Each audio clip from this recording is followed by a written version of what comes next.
প্রিয় দর্শক আসসালামু আলাইকুম। তো দর্শক যাকে দেখতে পাচ্ছেন তার নাম হচ্ছে মরিয়ম। মরিয়মের ঘরে খুবই কষ্ট। মরিয়মের বাবা রিক্সা চালায়। মরিয়মের ঘরে সৎ মা, নিজের মা নেই। নিজের মা মারা যাওয়ার 2-3 মাস পরেই মরিয়মের বাবা আরেকটি বিয়ে করে। তো মরিয়ম ভেবেছিল হয়তো নতুন মা পেয়ে সুখেই থাকবে, কিন্তু নতুন মা যে সৎ মা কখনো আপন হয় না সেটাই পরিচয় দিয়ে দিয়েছে।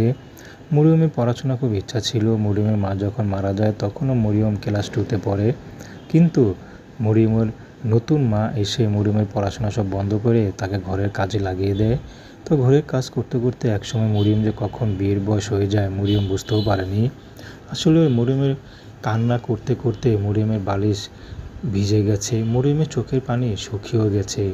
এখন মরিয়মের চোখে আর পানি আসে না কানলেও। তো মরিয়ম এখন এসেছে তার এই কষ্টের মাঝে যদি কোনো ভালো একটা মানুষ পায় জীবনসঙ্গী হিসাবে, মরিয়ম তাকেই বেছে নেবে। প্রেম, ভালোবাসা, বিয়ে শাদী আপনাদের ব্যক্তিগত ব্যাপার।